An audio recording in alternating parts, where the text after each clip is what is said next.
Pope Francis gave a sprawling 90-minute interview to Reuters this week, covering everything from the overturning of Roe v. Wade to his hopes for the Vatican-China deal, to rumors of his own resignation. Naturally, his comments were making headlines all over the world. Joining me now with their always insightful analysis is the Papal Posse, editor-in-chief of the Catholic Thing, Robert Royal from Washington, and canon lawyer and priest of the Archdiocese of New York, Father GERALD MURRAY. Thank you both for being here.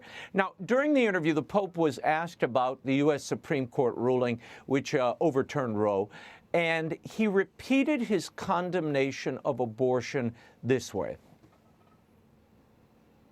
Io mi domando, è lecito, è giusto? I ask, is it licit? Is it right to eliminate a human life to resolve a problem? Umana per risolvere un problema? It's a human life. That's science. The moral question is whether it is right to take a human life to solve a problem. Indeed, is it right to hire a hitman to solve a problem?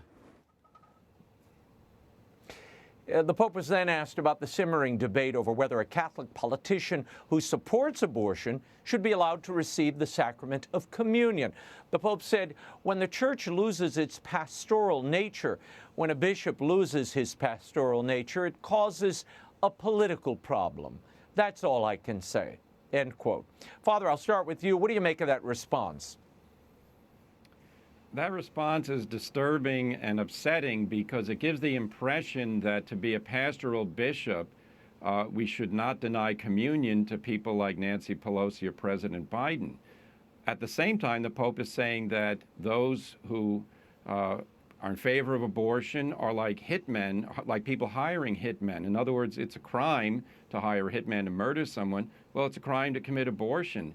And if people are promoting abortion as Pelosi and Biden do, the best thing you can do to them is say, look, what you're doing is putting your soul in peril. It's scandalizing the community. It's a grave offense against Christ's teaching. You should not be receiving communion. In fact, we won't give you communion until you change. But the Pope is not supporting Archbishop Cordileone. That's very, very upsetting. Bob, he condemns abortion on the one hand, as he has in the past, but then he won't speak out against these proponents of abortion. I mean, Speaker of the House Nancy Pelosi was just at the Vatican last week receiving communion and meeting with the Pope. What is going on here? What's this mixed messaging about? Yeah, in a way, I think that there's less here than meets the eye, that he doesn't really have a clear position on the totality of what's going on here because, look, people ask when he says that it creates a problem when the church is not being pastoral. Well, a problem, people have said, a problem for whom? Obviously, Nancy Pelosi continues to ride high as a Speaker of the House. I don't know that it creates a political problem even for Archbishop Cordileone in San Francisco. The Pope himself, in the first year that after he had been elected, went down to Calabria and he excommunicated the mafia and said, you know, they are outside the church. And if you want to talk about creating a problem, you excommunicate the mafia in the south of Italy, where there are connections not only with the church, but with politicians. There's an inconsistency here. And I think at the deepest level, when he talks about hiring a hitman, I think that's where his heart actually lies. But if you're not going to then go on and make the argument that people who not only say, I'm personally opposed, which is what we used to say, but are actually actively promoting abortion the way Pelosi and Biden do, if you're not able to condemn that, I think history is going to look back at this moment in much the same way that some people criticize Pius XII for not doing enough during World War II, during the Holocaust. That we've had an abortion holocaust for the past 50 years in the United States, 63 million babies killed. And in retrospect, if bishops have not spoken out against this and done something substantial, I think history is going to render a very harsh judgment on those church leaders. Now, you raise an interesting point. The silence of the church here actually has contributed to the advancement of the abortion rights movement. And as you said, the euphemisms are dropping. Now it's full-on abortion rights. Nobody's saying pro-choice or, personally opposed. All those euphemisms are dropped because there's no penalty for saying otherwise. So the movement keeps moving further out, and Catholics keep believing this is acceptable. And apparently it is. It apparently is. During the interview, Pope Francis also said he made some news about the running of the Vatican. And he talked about giving women a say in choosing bishops. Listen. Sono aperto che si dia l'occasione, no? Adesso il governatorato. I am open to giving an opportunity. There is now a woman deputy governor. 2 women will be appointed for the first time to the committee to choose bishops in the Congregation for Bishops. This way, things are opening up a bit. Father Jerry, Francis did not name a woman or say when he would officially appoint a woman to that congregation. What do you make of this announcement? Why is he saying it now? Well, I think he's saying it because he's buying into the critique that somehow the church is unjust to women because we don't let them run the church in some fashion. So he's giving them roles that, formerly belonged to bishops. Now, lay people on the congregation, now the dicastery for bishops, is a big problem. The bishops on the congregation advise the Pope on candidates to promote to bishop, and they do it on the basis of sharing in the governance of the church as advisors to the Pope, themselves being bishops.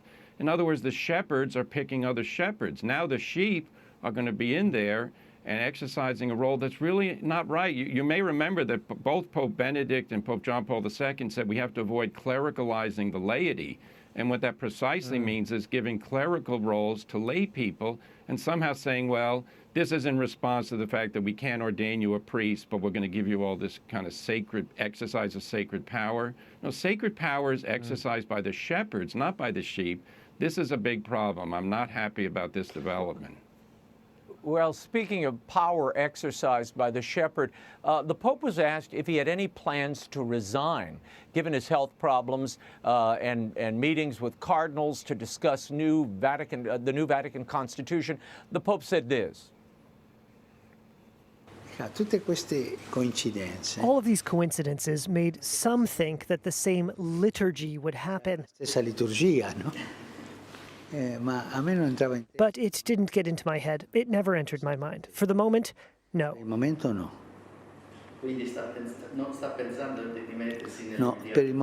the moment, no, really. But the time will come when I see that I can't do it. I will do it, and the great example of Pope Benedict was such a good thing for the Church. He told the popes in time to stop. He is great, Benedict.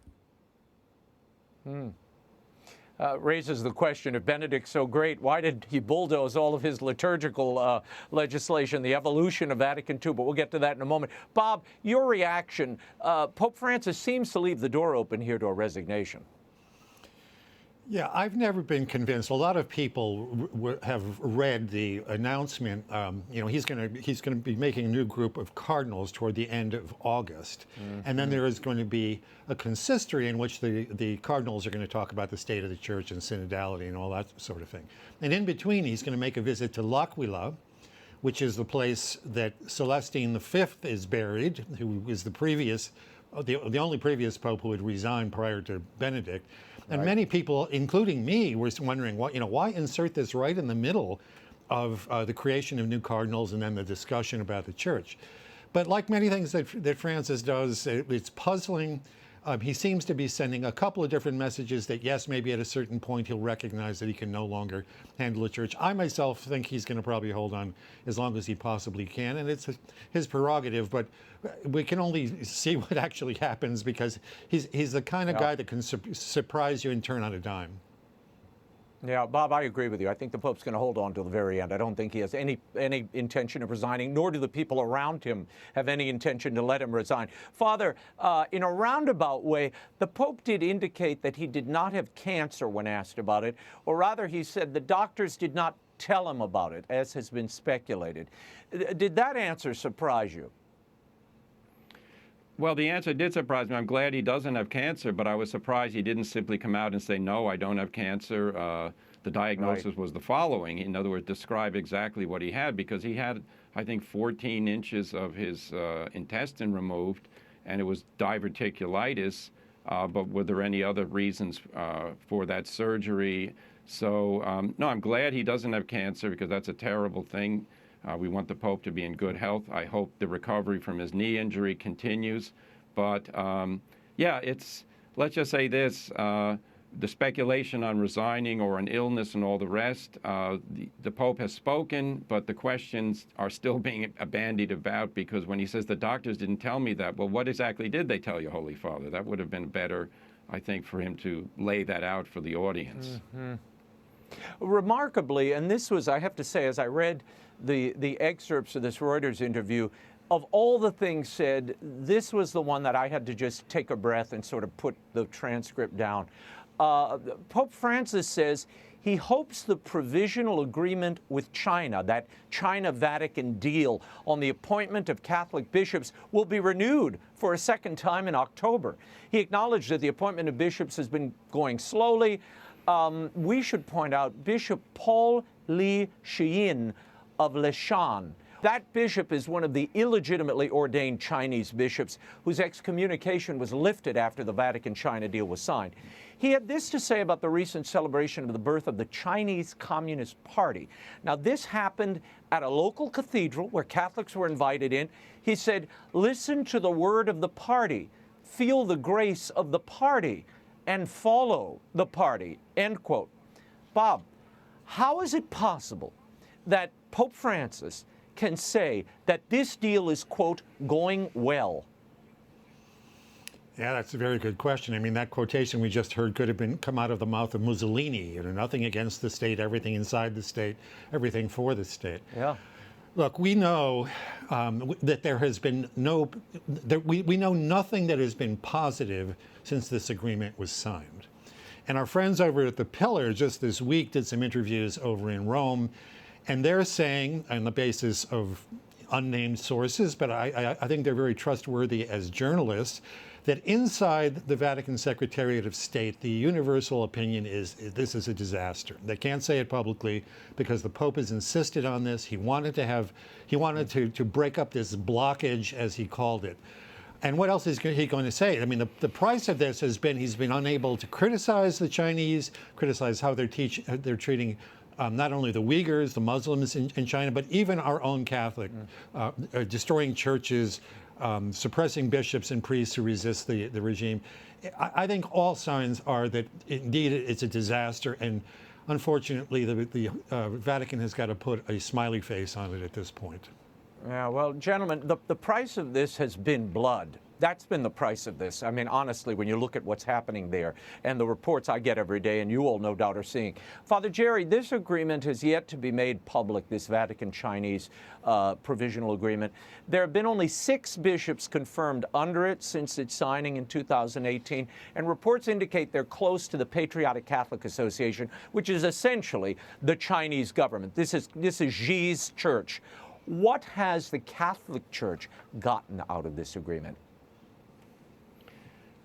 Weakness and basically an unbelievable trauma for the Chinese Catholics who are faithful to the Holy See, that the Holy See is telling them that they have to cooperate with the Communist Party.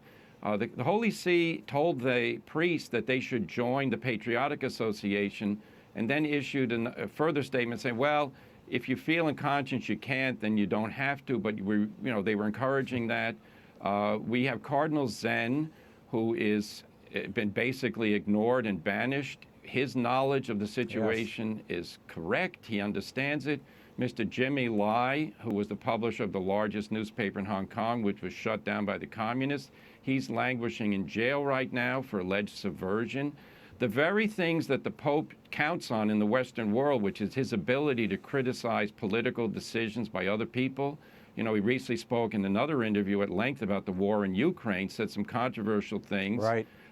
Yet the people in Hong Kong are not allowed to do it, and the Pope doesn't have a word about it. You talk about care for the flock and the sheep. But what about the shepherds who are still in jail in China precisely because they don't want to cooperate with the Communist Party? And the last thing I'll say is this. You mentioned, Bob mentioned, this deal is still secret. Something of this magnitude to be kept secret means there's something they don't want to reveal. And that is not right. The future of the Chinese Catholic Church is now in the hands of the Communist Party to a large degree. Why did you do this? What did you give them? We need to know these things. Yeah, no, it's ruinous. And as you alluded to, Cardinal Zen is facing a trial in September that will no doubt be stacked against him, and he faces jail time. This saintly, icon of the church and its full-throated proclamation of the gospel, again, he should be defended at least by the Vatican, at the very least, if the people in Hong Kong and in China can't defend him because of the oppression they're under. I want to move on. On Friday, the Vatican Publishing House issued a document entitled Theological Ethics of Life, Scripture, Tradition, and Practical Challenges. Now, this volume is the result of a Pontifical Academy for Life seminar. In the document, a Monsignor Gilfredo Marengo, a relativist and supporter of Amoris Laetitia, writes, quote, "If practical circumstances make the choice to generate, meaning life, irresponsible, one can resort to contraceptive techniques."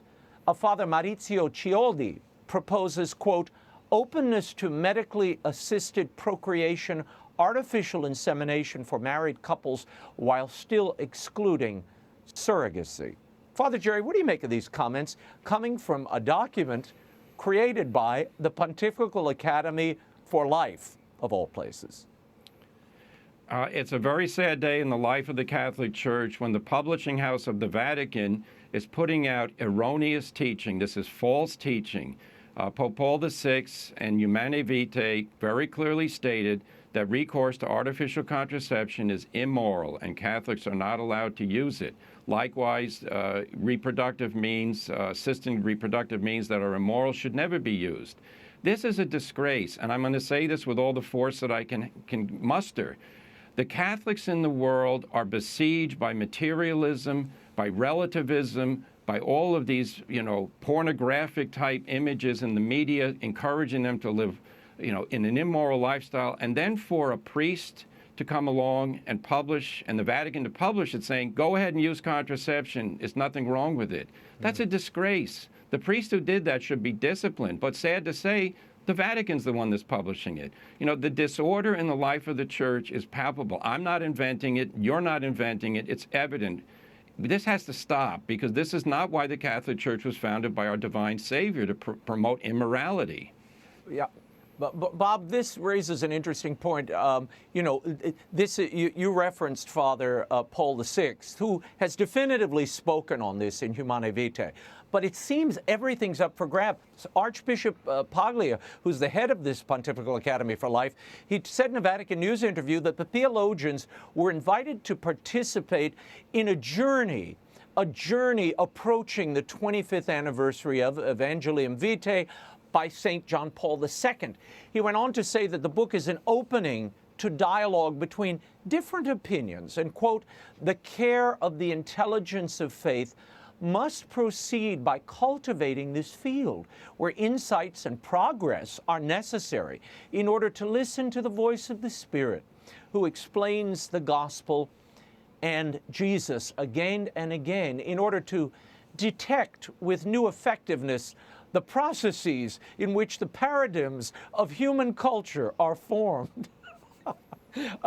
And he goes on, part of the ministry authoritatively entrusted to the Pontifical Academy is to seriously develop these processes of ecclesial dynamism, which does not limit itself to the mere repetition of old formulas and commonplaces. Now, Bob, I don't know what the hell any of that means, I'll be honest with you.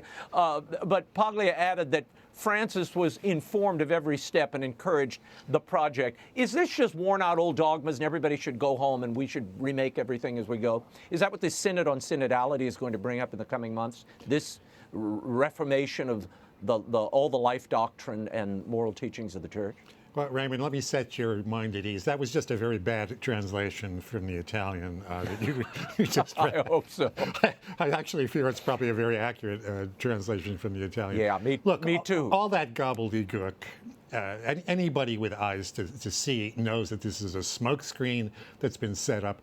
I read that passage myself when the controversy erupted, and I said to myself, you know, it's been 50, 60 years since Humane Vitae, and we're still having dialogue with other points of view as if we don't know what those other points of view are, and that they aren't diametrically opposed to the whole moral theology that was developed not only by Paul VI, but even more forcefully by John Paul II and Benedict.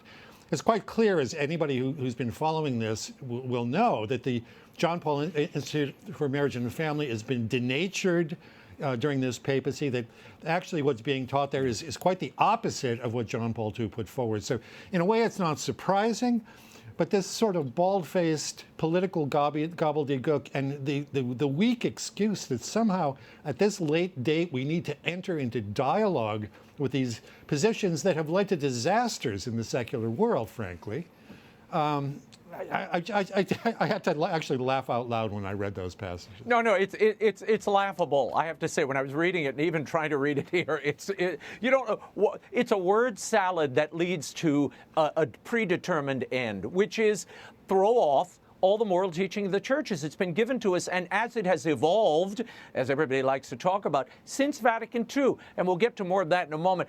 At a press conference last week at the Apostolic Palace, the Vatican declared Giacomo Traversani, he's a massage therapist, the winner of its contest for the logo of the Jubilee year 2025.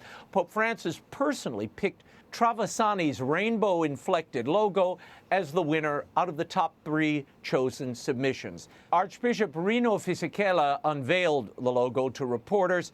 The announcement sparked a firestorm on social media where the designer was linked to a gay porn website. Traversani has since wiped his personal Facebook page clean. Father Jerry, what do you think of this logo, and what should the Vatican do here? This is an absolute disgrace.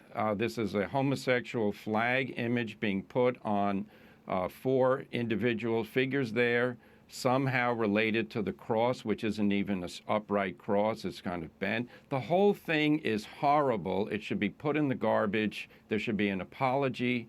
I mean, they are doing the tactics of the social media world where you put out imagery, create a reality, and say, well, guess what? We got to conform ourselves to this. That the gay pride flag is being flown from Vatican logos. Absolutely horrible. This needs to be eliminated. Bob, do you want to say anything more about this? Because we've got lots to cover here. Yeah, I mean, obviously the ideological question here is paramount in our minds, and it leads people in the wrong direction. But I'd also want to say that our church has historically been a friend of beauty. And when you have a logo like this for a major feast in the church, this is not the tradition of Botticelli and of Leonardo da Vinci and of Michelangelo and of Caravaggio and many others. This is kid stuff on top of being ideologically mistaken. So we have a very rich tradition in the Catholic Church. I think the richest cultural tradition in the world, the longest standing one. And that should be reflected when we reach these moments, and sadly is being just submerged under this contemporary gay ideology.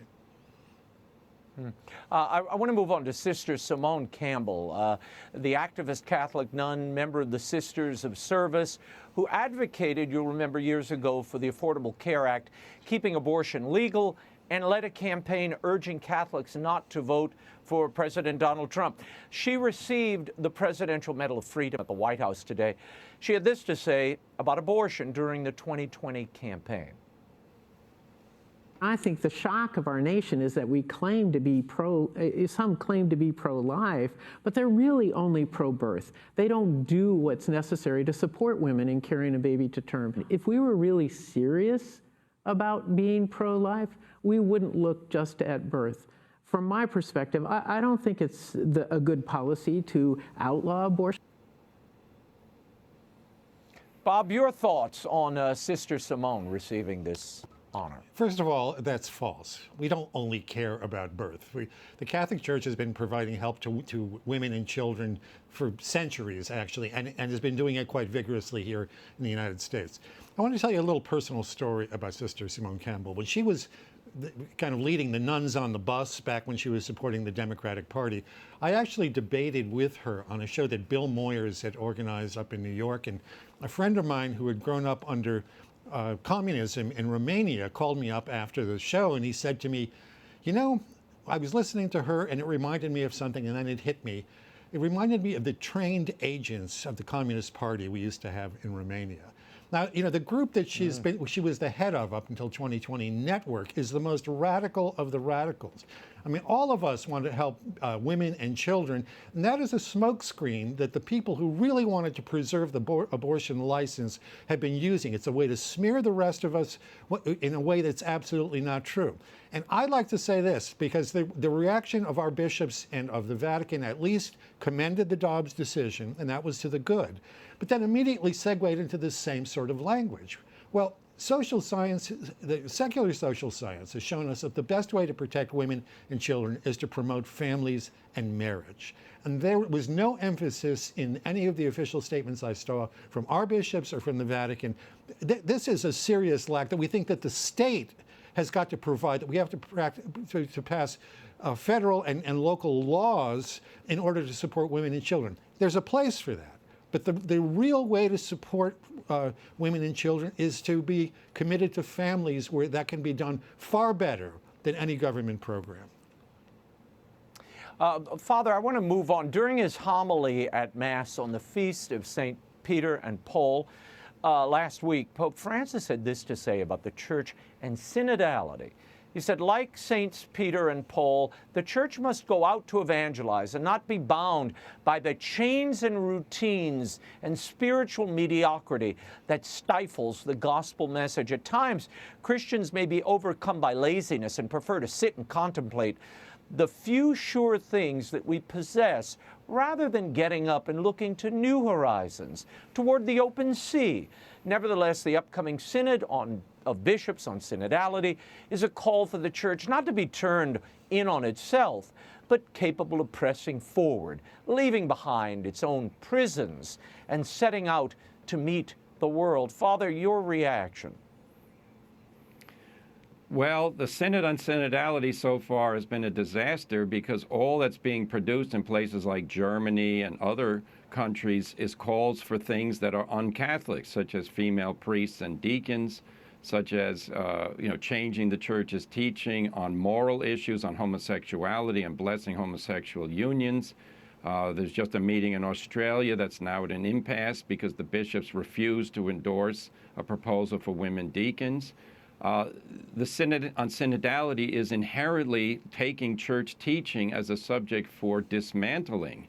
The boldness of the Catholic Church should be to bring forth the truths of Christ as expressed in the gospel and make them lively and new, not this dismantling that we're seeing. It's very disappointing when the Pope uses imagery such as chains to describe what we call the certainties of the faith, the truths that are taught, the sacramental system, the moral code, the life of prayer. The people I know who are most devout Catholics, they're the freest people in the world. The people who try to destroy Catholic teaching are usually prisoners of their own torments because they're trying to justify their sins. So we have to look really at what is true. Yeah, that's a great point. I spoke to a young person the other day who, has rediscovered their faith. And the notion that you would start at a global conference on faith with the supposition that the Catholic Church is somehow a prison, this blows my mind. And he was kind of scandalized by this because, as you said, this young guy found freedom in the faith. He found the answers, the life-giving answers he was looking for, and is freed from the bondage of sin. That's what's the chain. That's the prison. Those are Christ's words, not ours. So it is infuriating, actually, that the Church should be depicted that way. And if indeed the Church is a prison, why are anybody here? Why are we even bothering with this? There's my synod on synodality. Why are we even having the conversation? If you're opening play, your opening gambit is the church is a prison and holds you down. Bob, I'll give you a crack at that. Yeah, I read that phrase about the prison and the walls, and with all due respect to the Holy Father, I thought that he was trying to compete with John Lennon's Imagine, as if, we could imagine some church that didn't have structure to it at all. They were going to start from scratch or something. Look, a church without walls is like a house without walls. It's not a church. If you said to people, and there were theologians in the 20th century like Karl Rahner who said that there are anonymous Christians, all around the world, that they're Christians without knowing it because they accept Christian values without knowing that those values came from Christianity. And look, there's something to be said for this, but there's also something to be said for drawing a boundary line. If you said to a Lutheran or you said to a Jew, you're actually, our church is actually without walls, and you're actually part of us.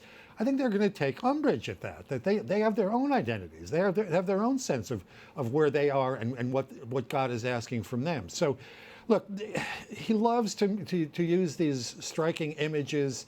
We understand that he wants to inject some new energy into a church that seems to have fallen into lassitude. But this is not the way to do it. This gives the impression that now everything is up for grabs. And in fact, in some of the countries where the synodal discussions are going on, as Father rightly said, what we're getting is the most tired secularism now. The same old things, women priests, homosexuals, and probably abortion too.